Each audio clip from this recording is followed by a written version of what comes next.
I'm here with my good friend, classmate, Michael Wood, the man, the legend, at Huarache Farms, which, man, you've been at it here for like 10 years now, right? Or closer to 12. We've been selling at farmers markets for a little over 10 years, but we've been gardening seriously for 15 years, at least. Yeah. I'm trying to think back to when I first met you. I feel like the first time I came here might have been 2011, or either 2011 or 2012, because we were at Cal Poly Pomona together. Right. And plant now, science. yeah, plant science. And now you've got like this, probably the most awesome front yard I've ever seen. Thank you. Imagine if everyone's front yard was like this, just like monster garden. These are the veggie grow beds, or the Vego Beds, right? That's right. The company is called Vego Bed or Vego Garden. And they're modular stainless steel beds that are great because I like that they're 2 feet in width. So it's ergonomic when you're harvesting. From either end, you can reach from one end to the other pretty easily. I'm gonna get that on video. I'm just like see myself just kind of like reaching. Right. Very easy to reach. You can make them as long as you want. So we have them. The longest one we have is 50 feet. And then we've rigged up. So it's a little bit modified. We've rigged up conduit pipe, 3/4 inch conduit pipe with poly pipe and mist emitters. So we get really good even coverage. Yeah. And so like one of our favorite things to grow is green onion. She got under the shade here. Which is over here down the way. This is Moringa here. Yep. Moringa Mike. You're one of the first people, I think, to introduce Moringa to a lot of people. You probably introduced it to thousands of people over the course of your career, man. Could be. Yeah, I originally learned about Moringa when I was experimenting with aquaponics. And I was hearing about how you can grow Moringa and feed it to tilapia fish. Yeah. Really fast growing, heat tolerant. But yeah. So yeah, this is like your staggered planting of the green onions. I remember the last time I was here, you were telling me about like different methods you had been adapting for like planting them in clumps and then separating them out, giving them more space. And that's kind of this is phase what we 2. see here. This is phase 2. Phase 1 is the propagation from seed. And that's 6 weeks in trays, planting directly in a grid. And then after 6 weeks, you get intermediates that can be planted individually to grow out for full size and bunching onion bundles for the market. And that's where, those are the seedlings there with a little bit of coverage. This is what I planted this week. So they're sensitive, since we're in the middle of July, they're sensitive to the first couple of weeks after being planted. And then they toughen up, after a few weeks. And then they're good even in the hottest part of summer. Yeah. And the mist, we have the mist turning on for just a few minutes in the morning and in the evening. Usually it's twice in the morning, twice in the evening, just a couple of minutes each time, about every 4 hours. Awesome. So it's a total of four irrigation events, per day. And here you've got your kale, Tree collard. Oh man, Purple tree collard. These are great. This really awesome. This is like cattle panel, right? To make this. That's right. You can get cattle panel from Tractor Supply in Santa Clarita, is where we went. And get a U-Haul truck to bring it home.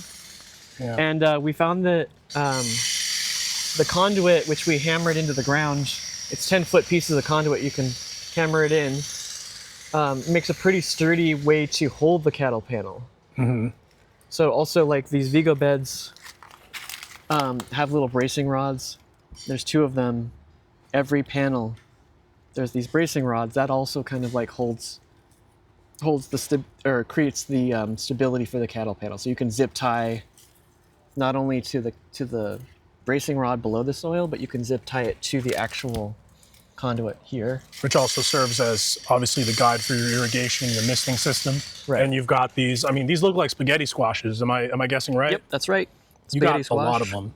And you also got hanging squash over there, and this you even got this light here. It's like harvesting solar light, harvesting in the evenings, as you might do at times. But also, it just makes this. I can only imagine how magical this must look in the evenings. You go on a nice little stroll. The one thing that we we're anticipating was like a bit of powdery mildew, which a lot of squashes are sensitive to. One of the methods to control it, if I was to do this again next year, would be to rig up some kind of mist system, like either at the top or on the sides, to basically have like at least once a day mist the leaves on the inside with water, and that helps to rinse off the mildew. Interesting. So if the It seems so stay dry, counterintuitive to like things we were taught, at least like in the entry level, is just like, oh, like water, like spotting, that's where the mildew grows. But actually, it can kind of rinse it off, the hose. Right. You could with a hose. You wouldn't want to with a hose, that'd be a lot of work, but if you had a misting system, like you're describing, right, it would do it. Right. I mean, to some extent, the mildew is getting trapped in here because there isn't as much airflow in the tunnel. Interesting. But mist is a way to reduce its chances of being able to take hold within areas like this. So yeah, let's take a look at some of the other stuff you got growing on here, man. Sure. Go down. Thinking maybe we'll walk down, or you got zucchinis here, or are these a different type of squash? Yeah, these are zucchini. Yeah, I thought so. And you're on top of harvest. Zucchinis are pretty easy. They're low-hanging fruit. You know, easy to grow them. We're actually right about now we're going to restart them. So we have three total zucchini beds, some in the back. Okay. And so as one starts to become too matured, so you'd say once they get to about this size, like, does their productivity just start to taper off, and it's better to have young stock? It's true. Yeah. And also it's also just not as easy to manage them when they get too long and too big. So when you pull these guys and you bring in the transplants, like how long do you think it'll be from those new transplants to get back to producing? A couple of weeks, or? It's I would say about 2 to 3 weeks before it'll start to put out its first flowers and fruit. Yeah. Oh, that's awesome. More tree collards. Lots of tree collard, yeah. And these can be propagated. These are all propagated by cuttings. And they're in the corner. All clonal. Oh, yes. There's a moringa over there. Moringa is like the big moringa tree. I feel like that guy's been here like 10 years. Right. Yeah. And I paint the bark of the moringa white with water-based paint, and that protects it from sun. I keep the moringa coppiced like that to be shrubby. So because I have trained the tree to be like that, the bark does get quite a bit of sun. So it makes sense for me to have it be protected. Yeah. Year round. Man, I've seen your place go through so many transformations over the years. Like, I remember this was an orchard this time, like 2 years ago, right? Would be fair to characterize it? Yeah. It was like it was using quite a bit of water, so you know, profit-wise, we weren't making as much money off of it. It looked nice, but yeah, we were spending a lot of money on water to keep the trees healthy, and then we had a gas leak, which you know, they had to basically tear up the front of your yard, right? Yeah, so I mean, like after the root systems got cooked by the gas, that kind of, I don't know, it kind of changed the way I thought about the front yard and how we would use it. So it was an opportunity to make a change, and so you know, it was a big investment to build these beds, and we're still paying them off with the sale of vegetables, but we're starting to close in on. By the end of summer, we should have most of it paid off. Wow, that's amazing. Yeah, I mean, it's basically like, what, 3-4 months to break even on all of this infrastructure? Yeah, roughly. Which is impressive, very impressive. And in the process, you've probably doubled your planting space, doubled your productivity, or at least grown by like 50 or 60%. That's my rough guess. Yeah, so with this tunnel, this is a 30-foot cucumber tunnel, 2 beds. We're averaging between 30 and 40 pounds of cucumbers a week. Wow. And, you know, for example, with the zucchini bed, 30-foot zucchini bed can get you about, we pick them when they're real small, you know, like no more than 5 to 6 inches, can get you roughly 10 to 15 pounds of zucchini a week. So thinking about like this guy's maybe like a week away from being harvested. Yeah. Yeah. This would be a good pick right here. And like this actually could be in the next like 3 to 5 days. Wow. They grow very quickly. So you have to be on it. You have to pick every couple of days. So from here, that's like a bloom that's just about to form. From here to there, right? It's probably like you're looking at like a harvest in a week or 2, right? Right.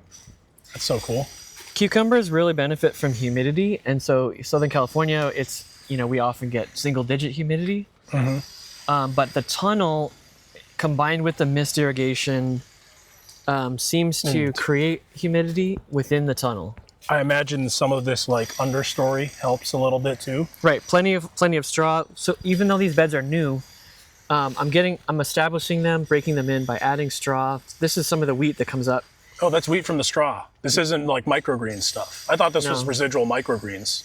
No, this is just wheatgrass coming up because bales of straw often have seeds in it. Makes sense. Not a problem really. It can be thought of as a cover crop. Yeah. And it adds to the humidity, like you were saying, probably helps, right? A little bit of. It does. Mm-hmm. So yeah, we'll continuously amend with straw and alfalfa pellets, both of which we'll get from horse feed stores. Mm-hmm. The one we like is Generation West in South El Monte. They have really great stuff. Really nice people. You got the tomatoes next door. This also looks amazing. Right. Sun Gold cherry tomato. They look like they're crushing it. There's so many little fruits hidden up in there. Thank you. Yeah, we're getting like 50 trays a week of cherry tomato. That's awesome. So this is another 30-foot tree. This is another thing that I've remembered from, I think this was here the first time I came and visited. Yeah, one of the oldest trees here. Yeah. Sorry, I interrupted you. You were saying? Oh yeah, the 30 feet of cherry tomato here, Sun Gold. We like Sun Gold because, firstly, cherry tomatoes are easier to grow in a dry, hot climate such as Southern California. And then, they're less likely to crack on you. It's harder for birds to eat cherry tomatoes than it is for them to eat full-size, large tomatoes. You can imagine the little bird beak tries to get it and just kind of bounces around. Yeah. So it's harder versus a large, like a celebrity, they would just like... The beak just goes right into an impact. The fruit. Yeah. It's not going to, like you said, just kind of dangles, right? Right. The Sun Gold cherry is really flavorful. It's, like 9 out of 10 people love it. It's a sweeter variety, but it's great. So how many more weeks do you think of this producing do you have? Because it looks like it's hard to say. We often have kind of hit or miss luck with tomatoes because it's, tomatoes like 80 degrees, not so much 90 to 100. So now that we're like starting to get into true summer, that's when the tomatoes start to get stressed. This is the first time we're growing cherry tomatoes like this. So it's possible that we could get a longer season than before. But, for example, last January or 2024, July was roughly 30 days of 95-degree temperature, almost uninterrupted. Just killed these guys. Yeah, so if you have 30 days of 95 degrees in a row, that's, it's easy for a tomato to go into decline from that. We haven't had that for July this year. Fortunately, it's been a little bit cooler. Yeah. I think those are some of the subtle things about climate change that people like I think when people think about climate change effects, it's all like, 110 degree days, 115 degrees. But, something like 30 days in a row of 95, it's not at the top of the mind, but it's worse in some ways. That's worse than one day of 120. Oh, yeah, for sure. Yeah. Kind of handle it. But, man, you got so much in the front yard. That's just the front yard. And, you got mushrooms in the garage. That's right. Which is incredible. You want to see that, or you want to? Yeah, we can take a little peek. Why not? Okay. Take a look.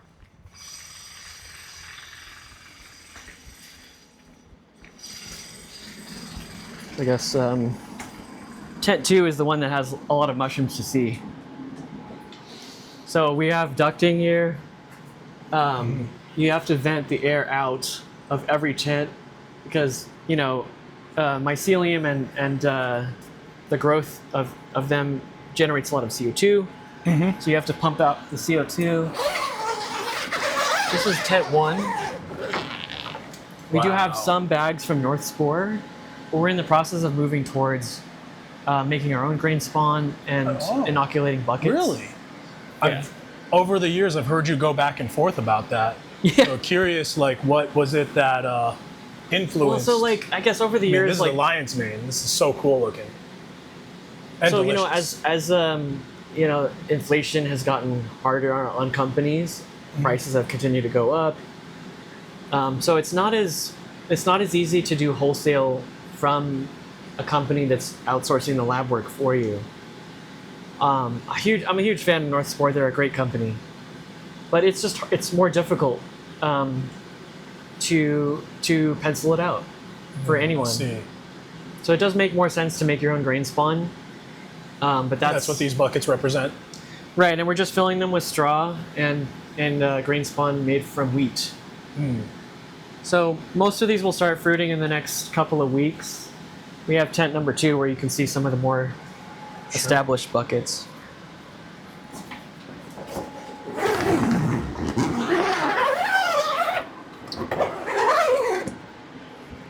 We have a portable AC going into each tent to try to keep it at around 65. Keep things cool and keep the fresh oxygen in. Right, fresh air exchange. Pretty important. Whoa. And humid. There's a humidifier right there. You can see it kind of, Right. Camera's picking it up. That's so cool. Yeah. So yeah, the AC is dumping cold air into this tote, which has a ultrasonic mist maker, which vibrates the water very quickly. And then that air is pushing the mist out into the room. And then on the other corner, we have an exhaust fan to pump the air out. So it's a constant tug of war between venting out the CO2 so that you don't have stagnant air and introducing fresh air with humidity. And hoping you don't vent out too much of your humidity. Right. You have to sometimes you try to dial in your tent by increasing or decreasing the strength of the fan. These are all blue oyster. Blue oysters right now, right? Yeah. Do you still switch to pink oysters when it gets really warm, or? We only do a 1 week farmer's market, once a week, every Sunday. So blue oyster just keeps better in storage. They can usually last at least a month in cold storage, whereas the pink oyster might only last you a couple of days. Oh, wow. So if you're a mushroom grower, like I have a friend, Justin from Long Beach Mushrooms, he grows just mushrooms, and he's at farmers markets every single day. Yeah. So if that's the kind of game you're playing, then yeah, pink oyster can be a great. It's easier to do option. That different diversity of things, but for us, blue oyster makes the most sense. Lion's mane as well. Both of them keep longer. They have great flavor, so they're good for storage. Was I correct there in remembering that the pink oyster is adapted to warmer temperatures, or is that wrong? It is, yeah. Pink oyster is a tropical oyster mushroom. They're very meaty, but they don't store. Yeah. It's unfortunate. And this is all Same still thing with the blue yellow oyster oyster. here. Yellow oyster, is that also a tropical one? It is. Interesting. Yeah. Yeah, here's a good shot of some oysters that you can see. If you want to stand here, I'll get out of your way. No, it's all good. Kind of don't want to. I feel kind of self-conscious about getting into the tent too much. Okay, got it. Don't Just worry. because, like, I don't know, contamination or whatever else. But wow, that's so cool, man. Yeah, thank you. These are going to be going to market like basically this week. We pick. We sometimes will pick every day because you want to make sure that the caps aren't completely opening. It's good if the caps are curling downward a little, and Like so. an immature pick is going to last longer in storage and it's going to look better. So actually, like this could be picked today, and I actually might pick it today. Awesome. Yeah. It's so interesting that like you found ways to utilize every space for cultivation, you know? Yeah. Because even outside of these tents in your garage, you have like other pieces of infrastructure, like coolers. We dehydrate These are a lot of dehydrators. mushrooms like lion's mane. We dehydrate water lentils to make leaf powder, which is great for smoothies and making pignole. Moringa, duckweed. Well, Right. we're gonna check that out, man. All right, let's check out the duckweed. Yeah, let's see the duckweed or the water lentils. It's like water lentils, duckweed, lemna. Got Right. three different names. Kind of a open question as to which one is the stickiest. I like lemna, but I'm a weird plant geek, so I do have a bias towards scientific names. At the farmer's market, I call it water lentil. Yeah. Some people will say, is it a lentil? and I'll say, it's not a lentil, it's a lemna. But duckweed is a much more common name for it. That's what most people who have seen it and heard of it, refer to it as. Water lentil is a sexier name. It's not a bean, it's not a legume. Yeah. But it is mild, has a flavor similar to a mild fresh lentil, high in protein. So I think that's kind of, the branding of it or the marketing of it is to get people to really think of it in a way that is similar to something that they already know about. Because it's so high in protein. Right. Monster peach tree here. If you dehydrate water lentil or duckweed, it can be as high as 50% protein. Wow. And that's a complete protein, full amino acid profile? That's right. Yeah, it has an amino acid profile that resembles beef. That's why we were just having this conversation. And take a second here to admire the rest of the hydro garden. Yeah, this is deep water culture. Bok in choy. foam rafts. This is a spring mix here, right? Spring mix? Spring mix. We'll do a lot of bok choy, which is arguably even better for hydroponics than lettuce. I think bok choy is my all-time favorite to grow in hydroponics. Yeah. It's very forgiving. It's relatively pest resistant. Lettuce, on the other hand, lettuce will you can already see there's cabbage looper moths flying around right now. The cabbage looper will ravage lettuce pretty easily, although we will use things like pyganic if it gets pretty bad. But the bok choy is just much more resilient to pest damage and despite the fact that the bok choy is actually closely related to cabbage, and one could argue it's like a type of cabbage. A Chinese cabbage. Chinese cabbage. Yeah. Whereas this lettuce, and that's something I remember from school, like people were saying, lettuce, it's pretty resistant to all kinds of different bugs, but it's I think because lettuce is very tender, it's very tender and soft, it seems like it's just more delicate when it comes to the caterpillars. They just tear into it faster. That makes sense. Makes a ton of sense. It's harder for them to make a whole lot of damage on that thick stem of the bok choy. These are the beds I feel like I've seen you working the longest. Well, actually, it was that one there. That was like the first one you built, and that was the one I remember seeing. And you used to have the tilapia in that pond there, and this was like an aquaponics system. Right. Yeah. This was like since then I've kind of years moved. ago. Yeah, so long ago. Crazy how time flies, right? Yeah. But sorry, you so were like saying? I would say I started out with this excitement and enthusiasm for aquaponics, which is the cultivation of fish in a hydroponic system. So leafy veggies growing off of the nutrient waste of fish. Yeah. But aquaponics is like, when I think of like systems for growing, aquaponics seems like the ultimate system for the kid who loved Legos. It's just like engineered, put together, all this ecological dynamism within it. But you were saying about like so what like some of the caused you challenges that I experienced to move away from it. Oh yeah, go on. Early on, so like we're subtropical here in Southern California, but winters are still pretty chilly. So like tilapia don't like it when the water gets any colder than 70. Yeah. But in our winters, the water can get as low as 45. So that would cause the tilapia not only to stop eating, but some of them would perish from the cold. Yeah. Unless you were heating the water, and heating the water is expensive, especially if you're outside. So you can kind of see why a lot of people have built giant greenhouses or indoor systems. Or they're doing aquaponics in like Hawaii. Right, or Virgin Islands.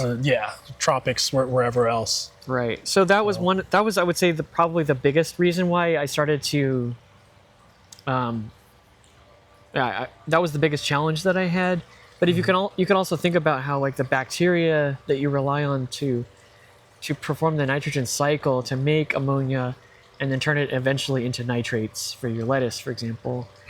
The bacteria stops working as soon as the temperature drops to 45. Yeah. Or at least it goes so slowly that it doesn't really have enough. But it's interesting to see like through that evolution as you moved away from the aquaponics more towards hydroponics. Right. This, which was like a part of that system, this water lentil / lemna, which from what I remember, what you were telling me back in the day, like this was almost like the ballast. Like you had excess nutrients, this was what absorbed it, and was like the in case of emergency. And then over time, you would feed it to the tilapia, and then you realize, wait, people can eat this. You started eating it, right? I did. And that was like the first evolution of like, wait, there's a crop here, which like fascinates me to no end. I like to say that the duckweed taught me to become a hydroponic grower. Really? And the story is that, you know, I wanted to grow duckweed to feed to the tilapia because I didn't want to be buying fish food, which I read, you know, has oftentimes fish meal as a primary ingredient. Mm-hmm. So I didn't want to have this impact on the ocean and bycatch and all that. Wanted a plant-based feed source for the tilapia, which are an herbivorous fish. So then I set out to learn how to grow duckweed. And first thing I noticed was if you put the duckweed in the fish pond, they eat it up in the same day. So you can't grow the duckweed in the same pond as the fish. It has to be in a separate pond. Unless they've got like a little enclosure, right? Like a little boom net around it. Right. Maybe. You could be like, you know, you could be feeding the fish and then having the fish waste go into another pond to grow the duckweed. The problem is that what are you going to start with feeding them? You have to start somewhere, right? So in a sense, what I realized was that whether I was buying animal feed from, you know, from a commercial brand, that was essentially what that represented was a farmer somewhere using salt nutrients to grow crops to turn into the feed. And then when I had that idea in my head, that was when I realized it makes so much more sense for me to use those nutrients to grow the feed myself. And that's what this system became. So rather than relying on tilapia manure to grow duckweed to feed more tilapia, which actually is not a very scalable idea. I started to experiment with using hydroponic nutrient solutions to grow the duckweed, and as soon as I did that, I was able to very quickly grow duckweed within these sort of modular ponds.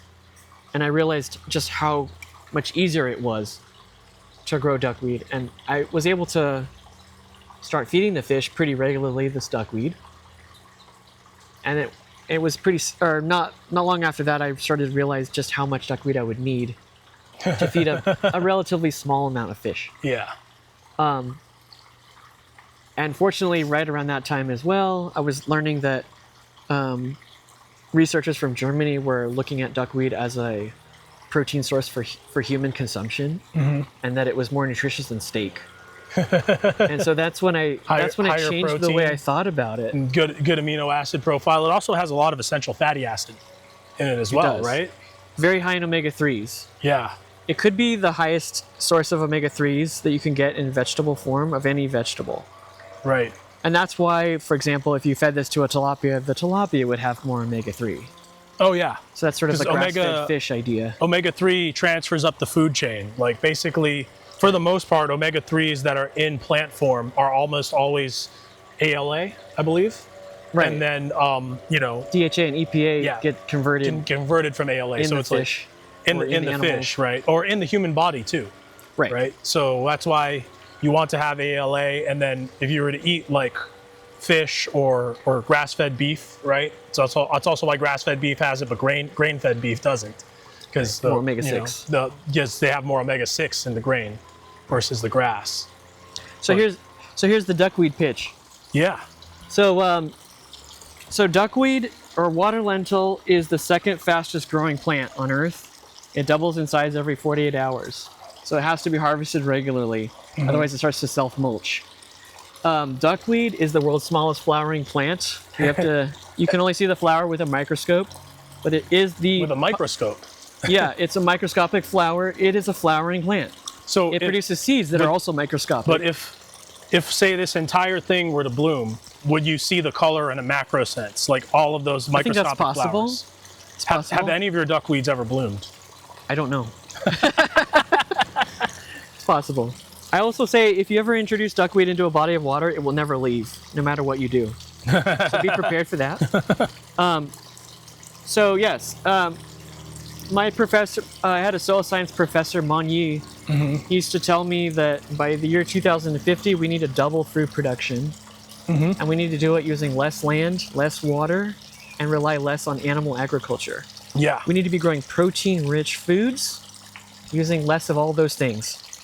And so to me, there was a light bulb moment when I saw duckweed or water lentil and realized not only is this a protein-rich food, you can grow more protein per square inch with duckweed than soybeans.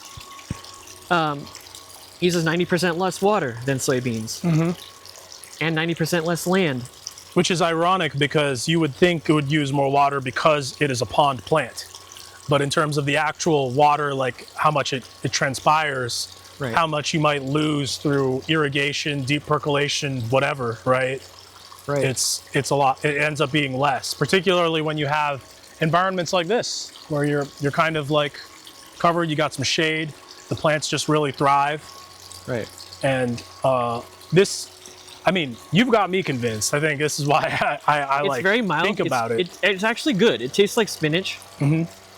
If you dry it into a powder, it's incredibly mild.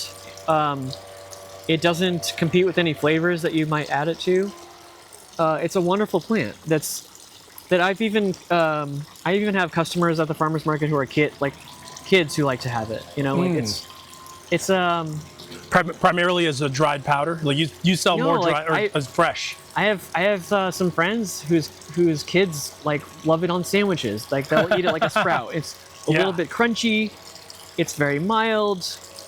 It makes you feel good when you eat it because I think it has a lot of the things you need. It's a biomass accumulator. It's a nutrient accumulator. So I'll add things like seaweed extract to the water and hydroponic minerals to the water, and it's able to convert the nitrogen into high amounts of protein. It's able to grab iodine from the seaweed extract, put that into its tissues. So it's something that can give you a diversity of vitamins, minerals, and nutrients. It grows so quickly because the stomata of duckweed are permanently opened. So it's, if you think about the stomata opening and closing for most land vegetables or plants, that kind of regulates they their lose growth water rate. in the process of trying to pull in CO2 to make sugar for photosynthesis. The duckweed doesn't have any problem with water loss because it's sitting in water for its entire life. So it actually makes more sense for it to leave the stomata open day and night. So the CO2 is falling into it constantly. Yeah. So you can almost think of duckweed as like a black hole for CO2. CO2 is falling towards the curvature of this duckweed. It would be interesting, setup. like if you were growing it in a greenhouse, if you had like a CO2 like camera, like those cameras that could see gas and like what the flow looks like, Right. The airflow. But I like to think that if you could grow duckweed on an industrial scale, this could be a climate change mitigator. This could be a way to pull enough CO2 out of the air to get us back to pre-industrial levels, which was what 150 parts per million ago at this point. Every year I come out here with a CO2 meter and I can watch CO2 ticking upward.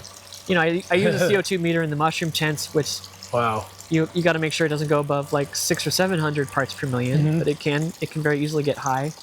Out here, we're averaging like maybe 420, 450 parts per million. Yeah, I remember when we hit 350 and when we hit 400. That happened in our lifetimes. Yeah. Like I think I was already at Cal Poly when we hit 350. That wasn't that long ago. That was like 15 years ago. It's kind of crazy to think about, but this is a plant that is a very, very interesting solution. And you're, like, I was calling you market maker Mike, because you started as Moringa Mike. Now you're like water lentil Mike, introducing this to a whole bunch of people who never heard it before.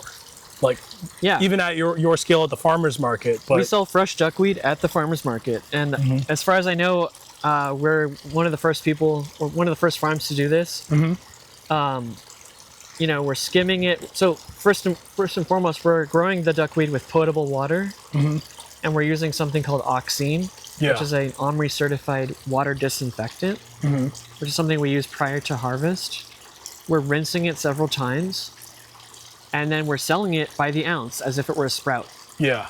in little paper compostable paper trays where people can scoop it into the tray. And it's like a sprout. You can add it to a smoothie, eat it in a little sandwich, dehydrate it to make a leaf powder, protein powder. And your water lentil season is basically like the summer through like late autumn, right? Right. Then it starts to get good right around May. And then as soon as it cools down right around November, we actually will start watercress in these same trays, these flood trays. We'll start them actually closer to the end of September, but they won't, the watercress being the cool season vegetable, also aquatic, watercress doesn't get good until about November, December. Yeah. Makes sense. And the watercress will be, like 4 feet high in the middle of winter. Yeah. So it's good to be able to grow and switch off because, as much as I would like to be able to grow duckweed year round, the expense of heating the water, the expense of building a greenhouse over it. It wouldn't translate. Yeah, all of that makes it more difficult to pencil out. We can grow duckweed very easily in the warm season, and we can grow watercress very easily in the cool season, the same way. But I imagine you have interest in still further expanding, right? Like I do. Doing more duckweed? I would love to do 100 acres of it if I could. It sounds like Just for the sole reason to see if I could drop the CO2 levels of or California. Make a dent in because there's the amount of CO2 that it physically removes, but there's also like the CO2 footprint of more intensive crops that you'd be displacing. Like we were talking about soy, corn, Good point. potentially cattle. But you could also just like replace the corn and soy that feed the animals with this, This is just so much more, because like one thing that people don't fully take into account when we talk about the effects of animal agriculture is that the effects of animal agriculture is basically a multiplier and magnifier of the effects of grain agriculture, because it's all of the emissions and pesticides, fertilizers, diesel fuel that goes into driving tractors, driving combines, and taking what would otherwise be like tall grass prairie and turning it into cornfields, soy fields, etc. Probably going to see some of that when I'm in the Midwest in a few months, and then turning that into feed to go into feedlots, and to feed animals. It's kind of crazy, but this plant just grows so fast, like you said, doubles in size every 48 hours. So does it really look like you take, if you were to harvest half of this, just skim off half of this surface right here, within 2 days, it's just become repopulated? That's right. It grows better that way. It starts to self-mulch the less you harvest it. So that's what these little bubbles are, where they're like root balls kind of forming, where it's run out of space and it's starting to grow over itself. Would that be kind of more or less accurate? That's right. Yeah. I once visited a farm in Chino, and they were telling me a little story about how they can't feed their animals any of the local water that they have, from the wells in Chino, because the nitrates are so high. They're saying if you give this high nitrate water to your chicken, they're not going to lay as many eggs. Yeah. And so they were talking about how they were hauling water on trucks to bring it to the animals. And then they were talking about how the dairy farming in Chino historically was the reason why the water table had so many nitrates in it, because you can think of them. Every year, the manure from these feedlots was leaching down, turning into nitrates by bacteria, and nitrates being negatively charged ion just flows right down It's very mobile. Yeah, very mobile. So, so that gave me a thought, which is that what if you set up duckweed farms in watersheds that were contaminated with nitrates? It's pretty much the entire Midwest. You pump up the well water that has a lot of nitrates in it. You run it through several miles of duckweed, and then at the end of it, you discharge it into the ground again, with the intention of very gradually reducing the level of nitrate in the water table. Yeah. So that it could also be a pre-treatment for it to then go into the pumping station that goes into the drinking supply. Right. And then what would you, the big question is, what would you do with that duckweed?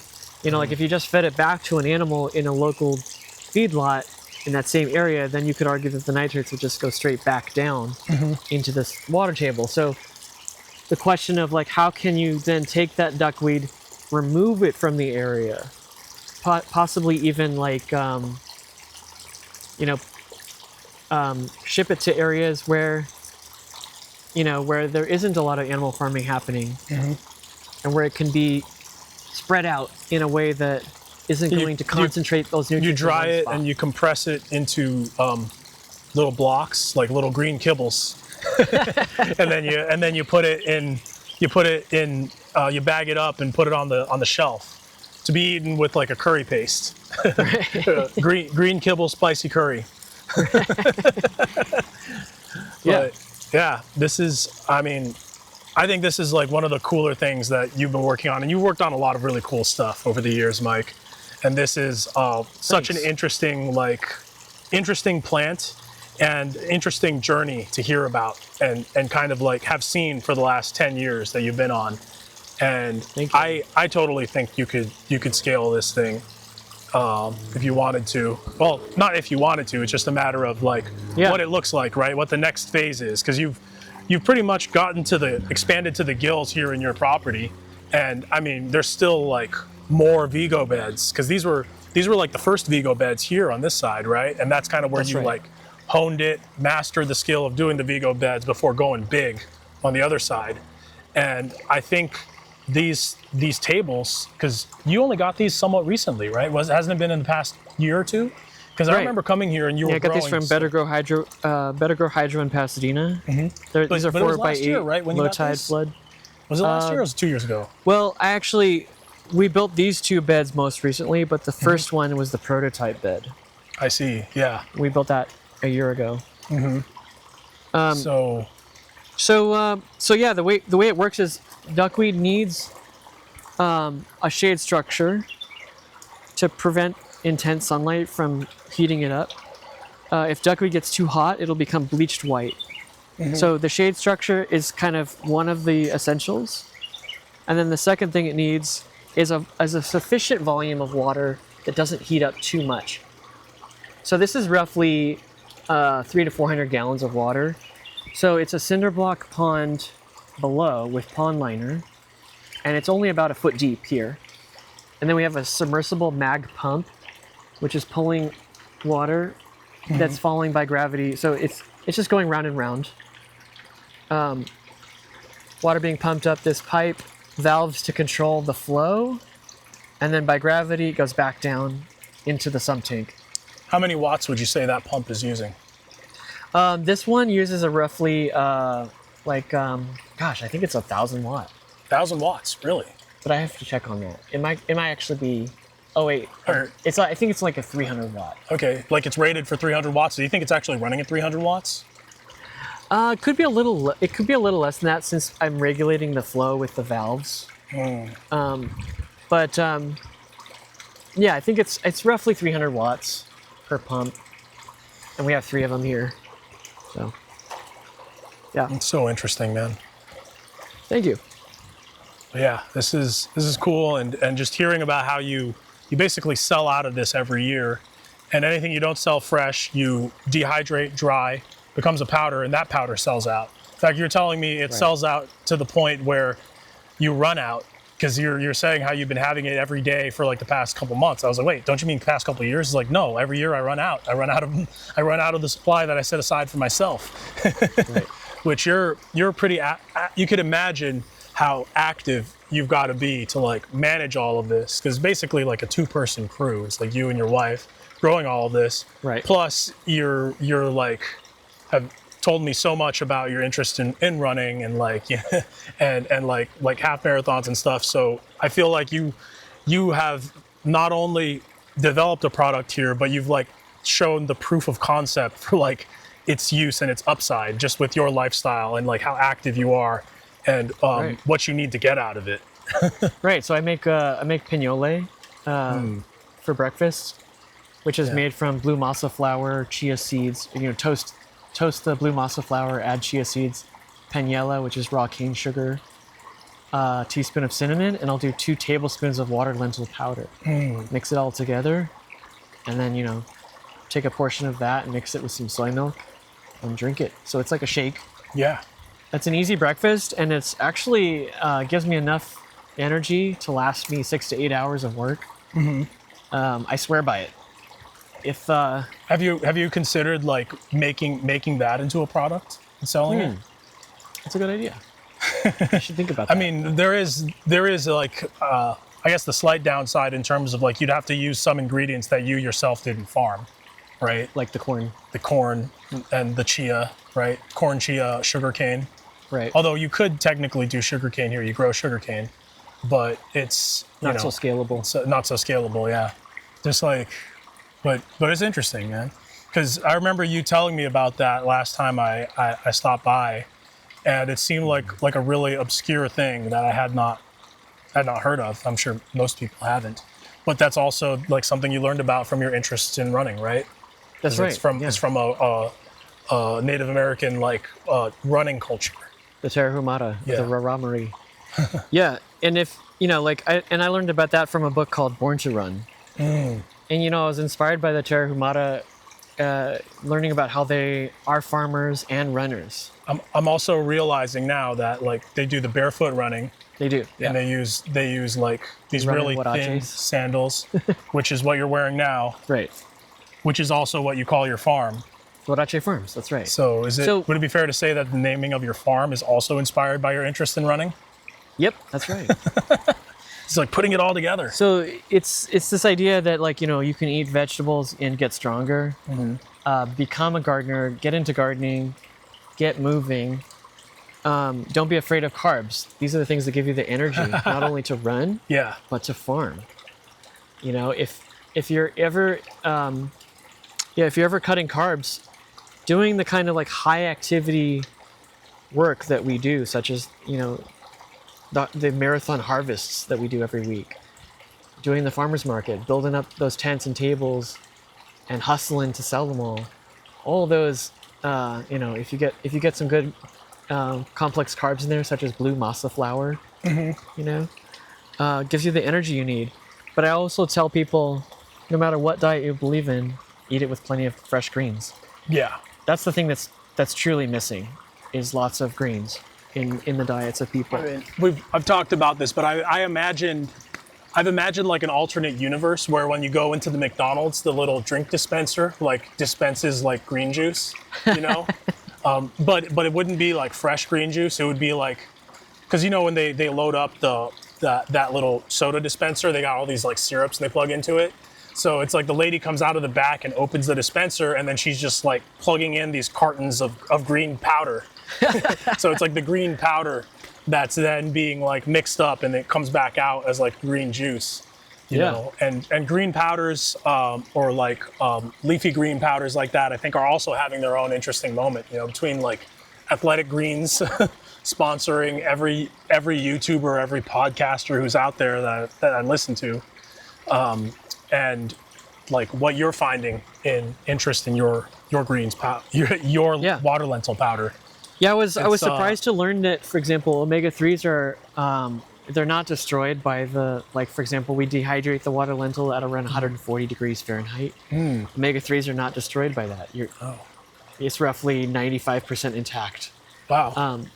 So, you know, by making a leaf powder with water lentil, you are concentrating the omega-3s.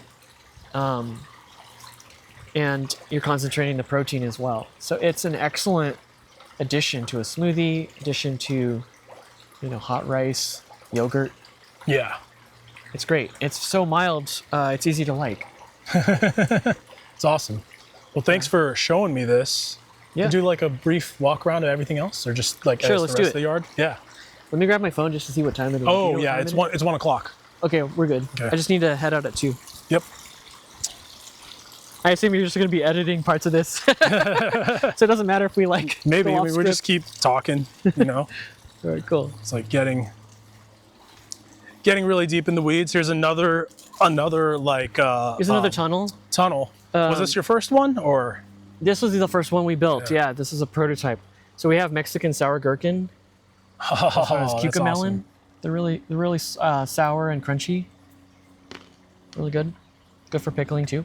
I imagine your customers make like the entire Huarache Farms, like they have a Huarache Farms salad, and it's just everything that's come from here. Yeah. Probably synergistic, that the sun golds, some of your leafy greens, a little bit of Lemna powder too to like pump up those protein numbers. Right. or like wet Lemna could be. So like what we're really impressed by is these Monte Gusto pole beans from Johnny's. Mm-hmm. They're a yellow wax bean, meaning they lack chlorophyll. They're really excellent. Here it is. These Monte Gusto pole beans, we've saved the seeds for several years now. Oh wow. So they're open pollinated, but That's cool. these are possibly the best thing to grow in a tunnel. Just to give you an example here, so half of this tunnel is the cucamelon and the other half is beans. And this is just about 7 feet of tunnel with the pole bean. Natty's picking something like 20 to 30 bundles of beans a week. And it's, you're picking every few days. So if we were to do a 50-foot long tunnel with beans, we would possibly be bringing 100 or so pounds of beans a week to market. So that's probably affecting what your plans are to do with those like jumbo sized tunnels next season. up front Next year we're going to be doing beans for sure. Yeah. Lots more beans. What do you think would get kicked off the tunnel island then? Would it be like the spaghetti squashes or the squashes were great, but the powdery mildew, is a difficulty. And also it's not going to be nearly as productive compared to beans and cucumber. Would you ever grow those sun golds in a tunnel like this? That's a great idea. I might try it. The difficulty is that the tomatoes can get so bushy and so thick and dense that it can be a little unmanageable to pick. Even if they were in a tunnel like this? So it's harder to keep a tomato in a two-dimensional I see. growing pattern. It tends to become wider and wider until until you cut it. Unless you want to commit to a whole bunch of pruning, shaping, which is like more work. It's not so much vining as it can be trained like a vine, except it just continues to become thicker. It would not surprise me if the people who are breeding the tomatoes have started looking at that like habit. Like that's like on the list of traits they want to get into there. Right. Like if you more prune it to a single apical stem, dominance, more like vining type of behavior, Right. So yeah, it would just be more labor to train a tomato vine into a single stem and have it come up and over. Versus and I think that would be pole bean. It's just it's all more work instinct. than a pole bean. Yeah, for sure. I mean, I'm just getting a shot of all these cucamelons. Look at these things. It's so cool. Yeah, cucamelons are slow to Didn't start. realize how many of them were just here. Yeah, they're slow to start, but as the summer progresses, they start to eclipse regular cocktail cucumbers in their growth rate and production. So they're kind of a good late season cucumber. They can tolerate the hottest part of summer. I'm gonna have to sample one of these. Yeah, they're great. Yeah, that nice little sour flavor. Yeah. Got the eggplant. I remember you telling me about how the eggplant are just tanks. Like eggplants are great at tolerating the hottest part of summer. heat As that would kill the start to give tomatoes, up, right? The eggplant is just getting started. We have fairy tale Hansel and Gretel mini eggplant from Johnny's. These are yellow, white, and it's kind of a mottled purple-white variety. This one is the white one. I think that's Gretel. Yeah. So yeah, eggplants really heat tolerant, really good at producing. This is French sorrel here. This is a perennial green. Right. So it's nice. You only have to plant it once, and it's just harvest. And then here's more of the eggplant you were talking about. You got this is green onion. green onions in these hydro stackers up top. Right, Mr. Stacky. What we do with green onion is, this is kind of a similar setup that we had in the front yard with the Vego bed. We're planting intermediates in here. and it's a total of, let's see, there's 4 rows, so it's a total of 8 weeks that we're planting them. I'm covering the youngest ones here. Next week we'll be harvesting this one. So this is the most matured one. Are these new squash plants getting started in these beds? Yeah. And so then this is a mint bed, right? Or no, this is stinging nettle. Stinging nettle. Yeah. It looks like mint because my mind doesn't think of it as stinging nettle because it looks so different from the stinging nettle that just comes up as a wild weed. It looks more like shiso, and then the small plants look more like mint, or like the new growths. Right. And then you got more. It is in the mint family, so it resembles it. Really? I guess that makes sense. Lemna, right? Lemna? Lamaceae? Lamaceae, yeah. Lamaceae, yeah. Right. And then this is like more zucchini. The meditation garden part of the property, which I also think is really cool. I admire this Palo Verde here. Palo Verde is like, there's like this whole category of trees that are drought tolerant, like ecosystem pioneer nitrogen fixing trees that come from deserts like mesquites and Palo Verdes that just they occupy a special place in my heart. Yeah, because they get the things going. Yeah, we've never watered it, and it's huge. and it continues to grow. And you got like a beautiful place to sit and that really cool sculpture right there. Thank you. Yeah, and Madalia poppy over there. Yeah, is it Madalia? Yeah. I always thought that was a Shasta daisy, but I guess Shasta daisy must be something else that I don't know as well. But it's also very beautiful. Yeah. But yeah, man, it's quite a sophisticated operation that has evolved here over the years. It's taken us at least 10 years to really get good at it, But obviously going to school for plant science was a pretty crucial part of that learning curve in being able to understand like why this didn't work. I primarily learned through trial and error, and having a background in soil science and plant science has given me a great way to understand why something wouldn't work and how it can modify it. And this is probably the most intensive part of the farm in terms of how quickly things turn over. These are the microgreens. Right. Seeing like the outdoor microgreens and sprouts. So we have pea shoots, sunflower shoots, basil microgreens. This one broccoli microgreen. Broccoli. This is basil here. No, it's basil. Arugula microgreens over there, and this is the sunflower here. So we have mesh covering them because squirrels and birds find the sunflower especially very attractive. It's quite nutritious for them. We have this is more basil here, and radish to your left. Oh, radish microgreens are so good. Sunflower microgreens are some of my favorites. They're so meaty. It feels like you're eating a hydrated sunflower seed, which I guess that's what it is, right? Yeah. And it's so tasty. It's like that very pleasant nutty flavor of the sunflower. The way it gets transformed when it swells up and becomes those cotyledons.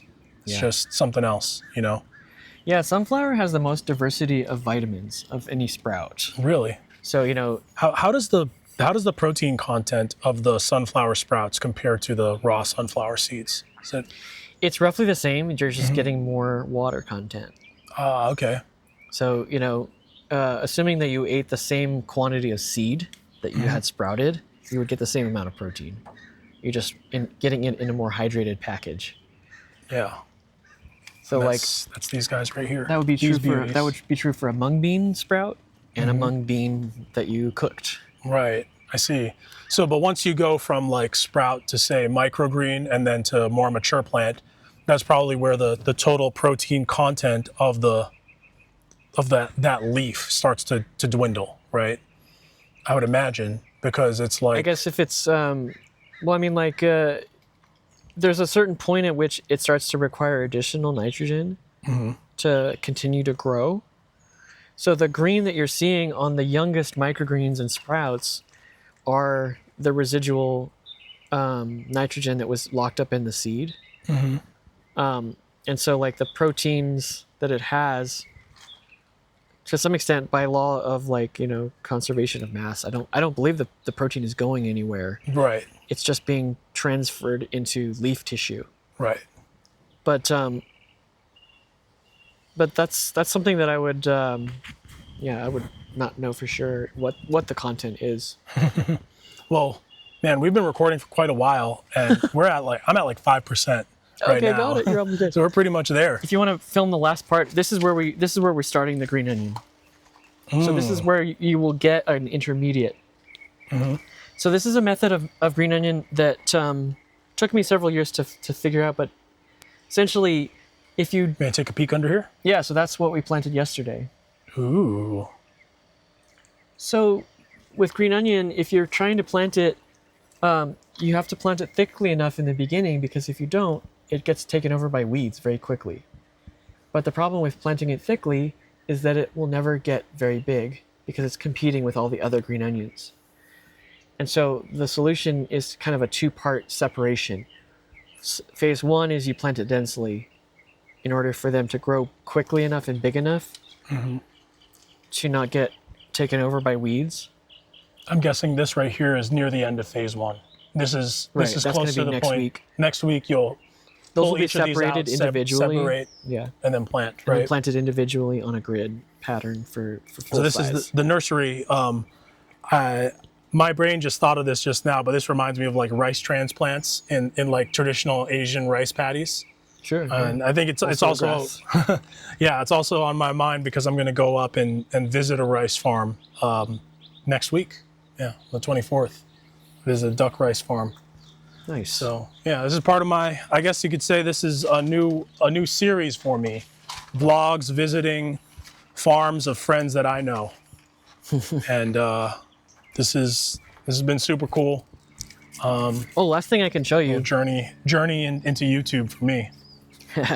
Last thing I can show you is like, why do we have all these tubs here that the trays are sitting on? Or did you already show it? Nope.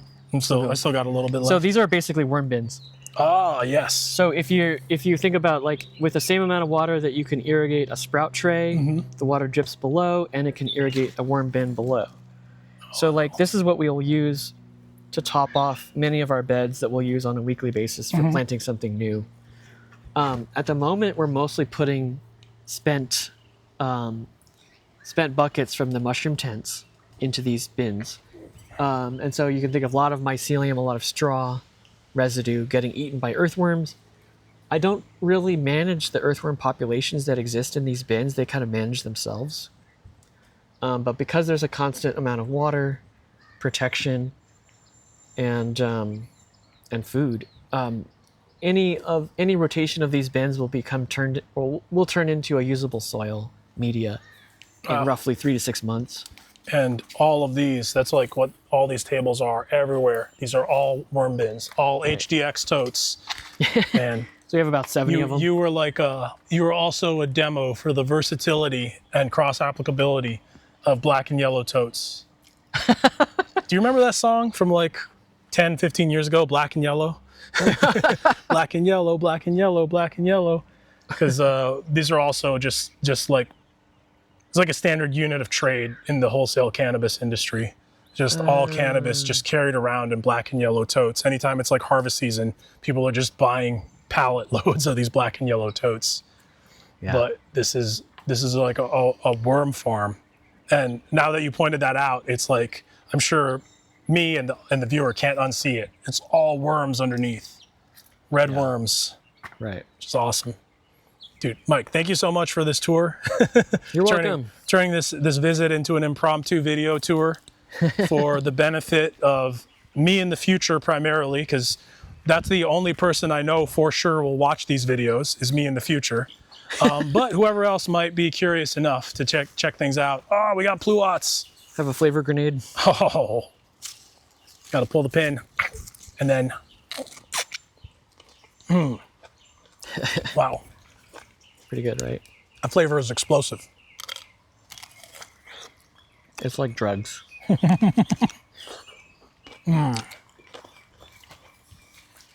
Bombs away.